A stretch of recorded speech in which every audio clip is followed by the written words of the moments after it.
Queridos amigos de la radio, hoy en nuestra serie de mensajes sobre los últimos tiempos y la venida de Jesucristo, vamos a hablar sobre el juicio final. Vamos a hacer esto basados en Apocalipsis capítulo 20, versículos 11 al 15. Y vi un gran trono blanco y el que estaba sentado sobre él, de delante del cual huyó la tierra y el cielo, y no fue hallado el lugar de ellos. Y vi los muertos grandes y pequeños que estaban delante de Dios, y los libros fueron abiertos, y otro libro fue abierto, el cual es el de la vida, y fueron juzgados los muertos por las cosas que estaban escritas en los libros según sus obras, y el mar dio los muertos que estaban en él, y la muerte y el infierno dieron los muertos que estaban en ellos, y fue hecho juicio de cada uno según sus obras. Y el infierno y la muerte fueron lanzados en el lago de fuego, esta es la segunda muerte, y el que no fue hallado escrito en el libro de la vida fue lanzado en el lago de fuego. Cuando piensas en el día del juicio, ¿anhelas el día del juicio o te aterroriza? Como cristiano, deberías anhelarlo. Cuando más oras en medio de tus problemas y tus pruebas, ven Señor Jesús, también deberías orar por el día del juicio y anhelarlo. Cuanto más anheles la resurrección de tu cuerpo y ser perfecto como Jesucristo, también debes orar por el día del juicio.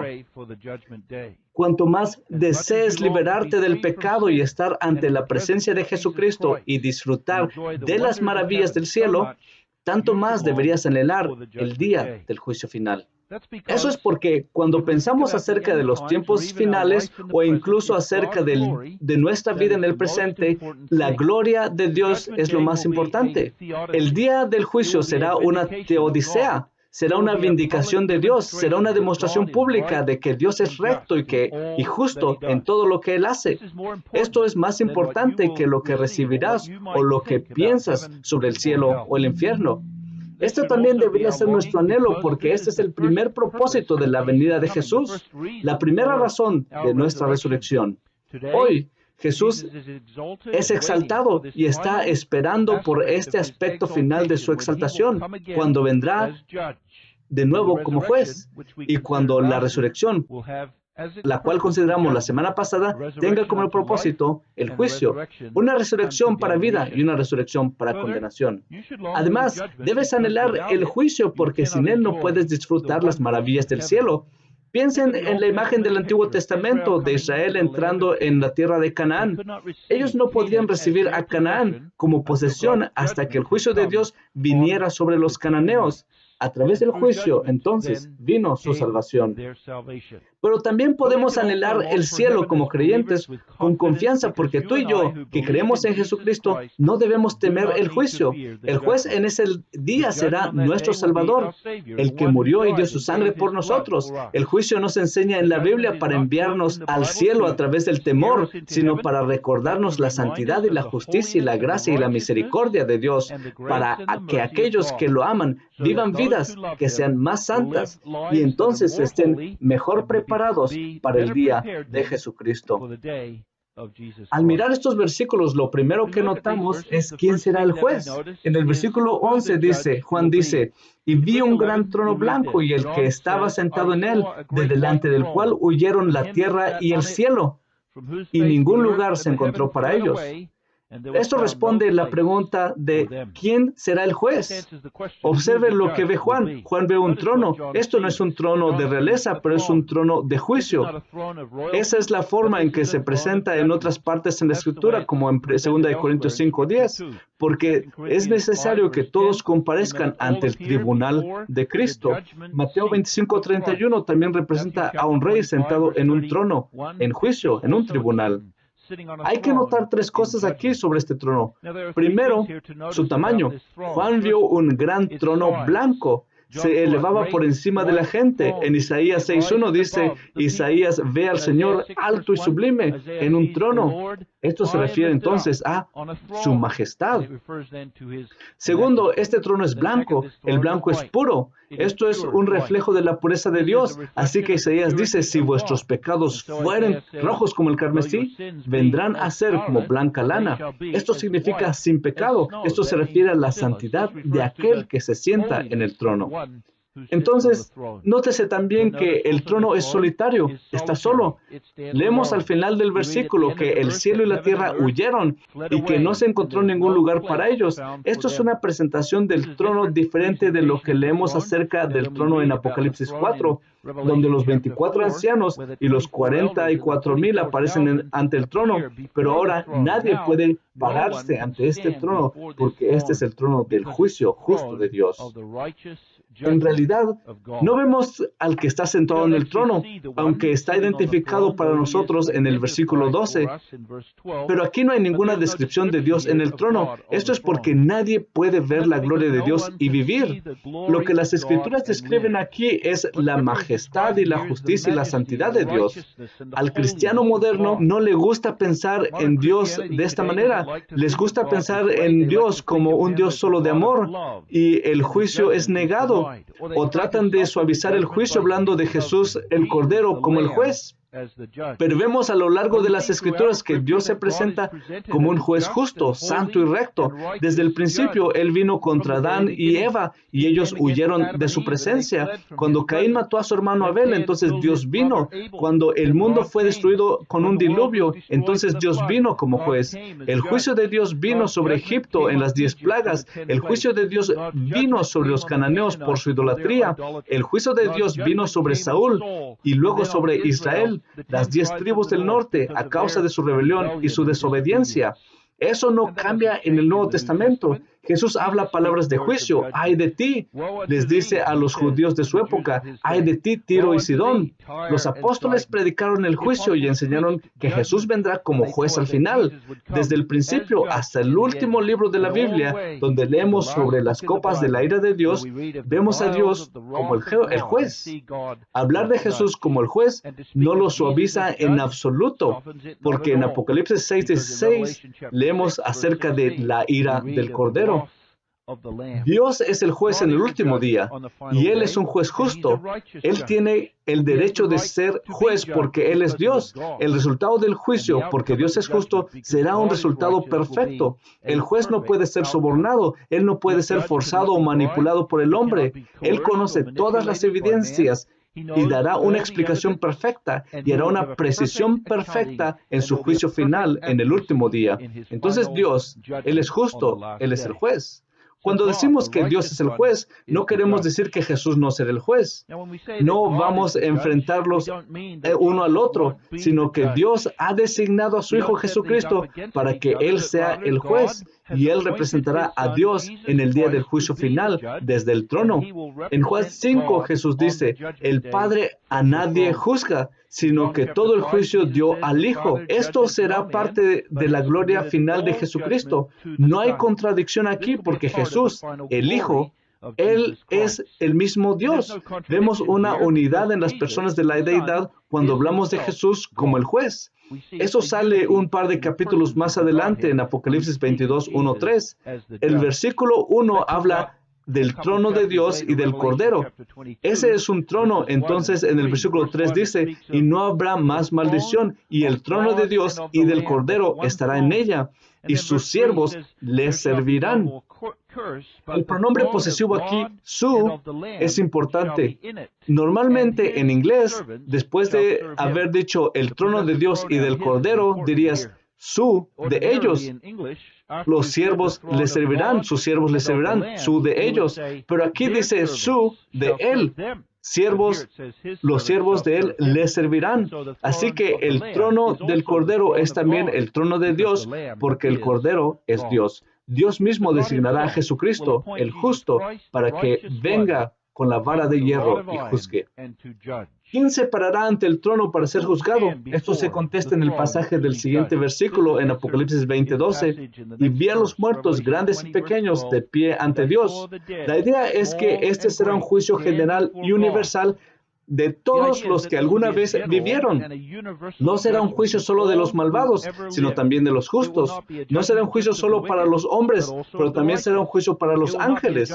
Todos serán juzgados juntos. Esto es lo que la Biblia enseña. No futuros juicios múltiples, sino un solo juicio final en el que se juzgará a todas las criaturas morales y racionales. Esto está claro en el pasaje cuando dice, vio a los muertos. pequeños y grandes, parados frente al trono. Pequeños y grandes se refiere a personas de todas las clases. Los muertos se refieren a aquellos que ahora han sido resucitados de entre los muertos, como vimos en Juan 5 la semana pasada. Habrá una resurrección tanto de los justos como de los malvados. En el versículo 13 indica que estas son todas las personas que alguna vez han vivido, y el mar entregó a los muertos que habían en él, y la muerte y el Hades entregaron los muertos que habían en ellos, y fueron juzgados cada uno según sus obras. Así que hay un juicio universal de todos. En los versículos 12 y 15 hablan de un libro de la vida. Esto indica que los justos también se pararán en ese día y serán juzgados. Y sus nombres, porque están escritos en el libro de la vida, significa que no serán enviados al lago de fuego. Vemos que esta es la enseñanza del resto de las Escrituras también. Podemos comenzar, por ejemplo, en Daniel 7:10. Primero en el versículo 9. Hay un gran trono y el anciano de días se sienta en ese trono y su vestido es blanco como la nieve, su cabello es como lana pura y su trono como una llama ardiente. Luego leemos en el versículo 10 que millares de millares le servirán y millones de millones asistirán delante de él. El juez se sentó y los libros fueron abiertos. Millones de millones se refiere a la humanidad completa, a toda la humanidad. En la enseñanza de Jesús en Mateo 25 vemos nuevamente que este es un juicio universal. Cuando el Hijo del Hombre venga en su gloria y todos los santos ángeles con él, entonces se sentará en su trono de gloria y serán reunidos delante de él de todas las naciones y apartará los unos de los otros como aparta el pastor las ovejas de los cabritos. Entonces, el resultado del juicio ahí en Mateo 25:46 es este: e irán estos, los impíos, al castigo eterno, y los justos a la vida eterna. Segunda de Corintios 5:10 dice: es necesario que todos nosotros aparezcamos ante el tribunal de Cristo.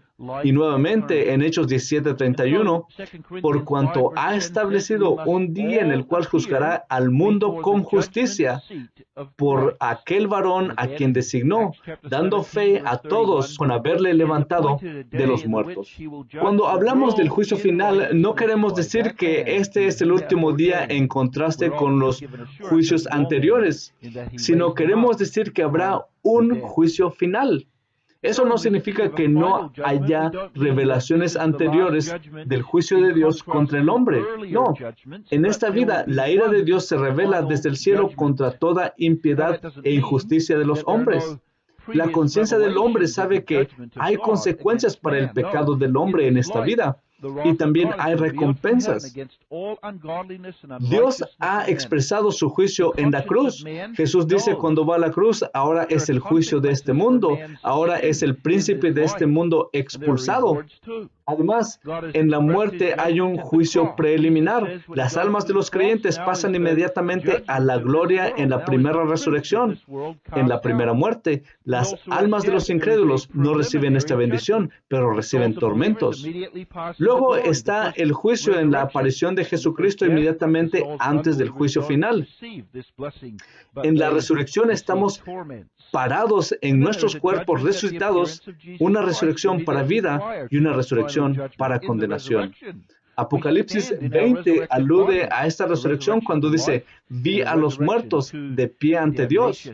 Ese es el lenguaje de Apocalipsis 5, donde vemos al Cordero que había sido inmolado de pie delante del trono, y los dos testigos de Apocalipsis 11, quien habían sido asesinados, ahora están puestos de pies.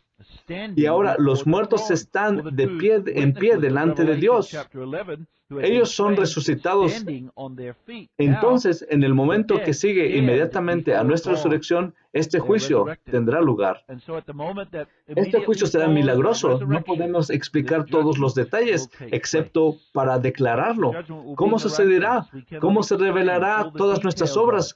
¿Cómo se juzgará a cada uno? ¿Cómo todo esto será posible en un abrir y cerrar de ojos? No podemos describirlo, excepto decir y creerlo como un milagro de Dios que hará en este último día. ¿Qué es lo que Dios juzgará cuando los hombres se presenten ante Él? Usted ve esto en el pasaje cuando en el versículo 12, donde leemos, los libros fueron abiertos y fueron juzgados los muertos por las cosas que estaban escritas en los libros según sus obras. La idea de los libros que fueron abiertos son que hay un registro de las obras que todos han hecho, ya sean buenas o malas. Hay un libro para que cada uno que alguna vez vivió, que contiene un registro completo de todo lo que ha hecho alguna vez. La apertura del libro da la idea de que todo se revelará en este último día y de que todo lo que una persona haya hecho se levantará como evidencia en el día del juicio. Habrá una exposición completa. No tomamos esto literalmente, que Dios escribe libros para cada uno, pero esta es una figura. Esta ilustración representa al menos estas dos cosas. Primero, que Dios es omnisciente, que Él lo sabe todo, que cada trabajo que hemos hecho será llevado ante Dios.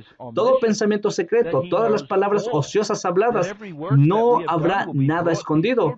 La otra cosa es que estos libros y su apertura indican que hay un registro de cada pecado que un hombre ha cometido grabado en su propia mente y conciencia.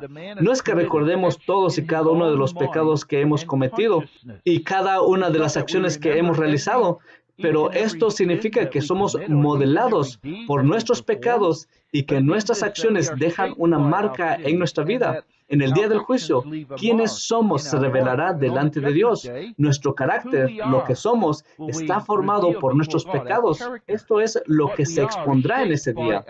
Este será un juicio personal. Los libros se abrirán y uno por uno, cada uno se parará y será juzgado ante el trono.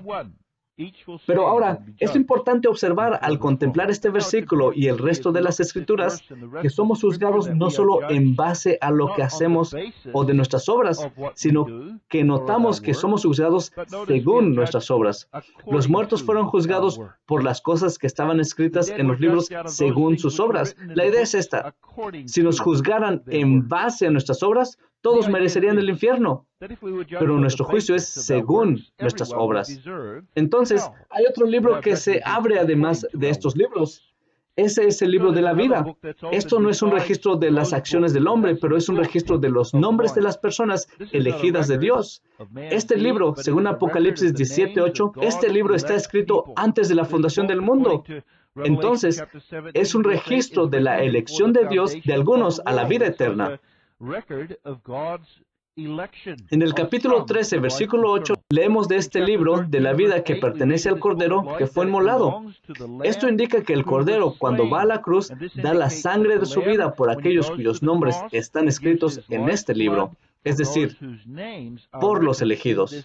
Este segundo libro se abre para que la evidencia que se presenta ante Dios en el día del juicio final no sea solo la evidencia de lo que el pueblo de Dios ha hecho, sus obras, sino también la evidencia de lo que Dios ha hecho por ellos en la muerte de su Hijo Jesucristo y en su eterna elección de ellos. Entonces, nuestro juicio final no está basado en nuestras obras. Nuestra salvación no está basada en nuestras obras, sino que se basa en el hecho de que Dios ha escrito nuestros nombres en su libro y que su Hijo ha dado la sangre de su vida por nosotros.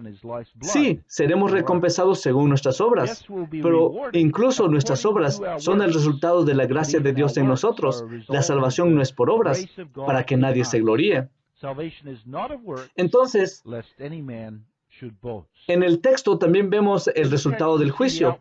Esto es algo a lo que volveremos en los próximos 2 mensajes cuando hablemos del infierno y luego del cielo. Pero vemos aquí el castigo para los impíos. El que no se halló escrito en el libro de la vida fue lanzado al lago de fuego. El lago de fuego es el infierno. Este es el lugar de fuego continuo. Si regresas al versículo 10 y ves que este lugar es donde ya está el diablo, la bestia y el falso profeta, entonces hay una especie de prejuicio para ellos. En el versículo 14 leemos que la muerte y la sepultura fueron arrojados a este lago de fuego. Esa es una imagen muy hermosa porque significa el final de la muerte para el pueblo de Dios y el final de la maldición. La muerte y la maldición también son destruidas por Jesucristo. La segunda muerte tiene la idea de la muerte final del cuerpo y el alma juntos en el infierno para los malvados. Mateo 25 habla de este lago de fuego como un lugar preparado para el diablo y sus ángeles desde antes de la fundación del mundo. Esto está en contraste con el libro de la vida, que es el decreto de la elección de Dios. Ahora vemos la reprobación en contraste con la elección de Dios. Que Dios prepara este lago de fuego en su decreto de reprobación y ordena a algunos para condenación. Eso no significa que Dios es injusto, porque vemos aquí que los malvados, los impíos, son castigados según sus propias obras y como resultado de ellas. Pero lo que se revela en ese día del juicio final es esto, que aquel que se siente en el trono no solo es santo, sino recto y justo en todos sus juicios. Él es justo en el castigo del diablo y la bestia y el falso profeta y todos los impíos y los demonios, los ángeles impíos que son arrojados al lago de fuego. Ellos reciben lo que merecen. Él es justo también en la salvación de los elegidos, que es la expresión de su misericordia. En ese día, los redimidos que creen en Jesucristo y confían en Él para su salvación no obtendrán lo que se merecen, sino que recibirán justicia porque Cristo ya ha ocupado su lugar. Él ha recibido justicia para ellos. Y lo que merecemos, el infierno, ya habrá sido pagado por Jesucristo. Y los justos partirán hacia el gozo y la gloria eterna en la presencia de Dios. A veces preguntamos, ¿cuál será la experiencia de los impíos en el infierno? A veces los hombres dicen con ligereza cosas como esta, bueno, puedo ir al infierno, pero al menos estaré con mis amigos. No, queridos oyentes. En este último día, cuando Dios envía al impío al infierno, ahí no habrá saludos de amistad, ahí no habrá celebraciones, no habrá sonrisas, no habrá compañerismo, solo oscuridad extrema y el lloro y el crujir de dientes. Un ardor que nunca cesa, un gusano que come pero nunca consume, nunca muere. Eso es el infierno. Eso es ser expulsado de la presencia de Dios. Al pensar en el día del juicio, ¿cuál es la respuesta adecuada? Es esta. Mira a Dios, al que está en el trono. Él espera tu alabanza y tu adoración porque Él es digno de ella. El texto aquí que habla de Dios como juez revela al menos tres cosas sobre Él. Primero, que Él es el Señor soberano sobre todos. Cuando estemos en el día del juicio final delante de Dios, no habrá nadie que se mantenga firme en su propia justicia. No habrá quien diga, bueno, hice esto o aquello por Jesucristo. No, todos confesarán en ese día la soberanía de Dios. Hasta los malvados se arrodillarán y dirán, porque tuyo, oh Jehová, es el reino, el poder y la gloria. Toda rodilla se doblará y toda lengua confesará. El hecho de que Dios es juez también revela que Dios es justo. En ese día, todo error será corregido, todos los marcadores serán empatados. No tenemos que buscar venganza en esta vida porque Dios lo hará en ese día. Su venganza será mucho más de lo que nunca tú y yo habremos soñado. Dios es justo. Pero también ese juicio revela que Dios es un Dios de infinito amor, gracia y misericordia. Hay realmente un versículo en la Escritura que lo resume todo. Ahora, pues, ninguna condenación hay para los que están en Cristo Jesús. Entonces, cuando digo que nuestra respuesta debe ser una de alabanza y adoración, me refiero a esto. Responde poniendo tu fe en Jesucristo, adorando al Padre a través del Hijo. Ningún hombre puede venir al Padre sino por Jesucristo. Entonces, estamos reconciliados con Dios solo por la fe en su Hijo Jesucristo. Fue en la cruz en donde Él soportó la muerte y el infierno que merecemos, que Él soportó la ira de Dios en lugar de los pecadores. Oremos. Padre, te agradecemos que le has dado a tu Hijo que lleve en su cuerpo lo que merecemos eternamente. Danos fe para creer y confiar en Él. Y si hay algunos que hoy escuchan este mensaje que no son creyentes, conviértelos, Señor, de sus caminos de pecado. Trabaja en sus corazones una fe en Jesucristo y una confianza de dependencia en Él para vida eterna. Él es nuestra única esperanza. En su nombre oramos. Amén.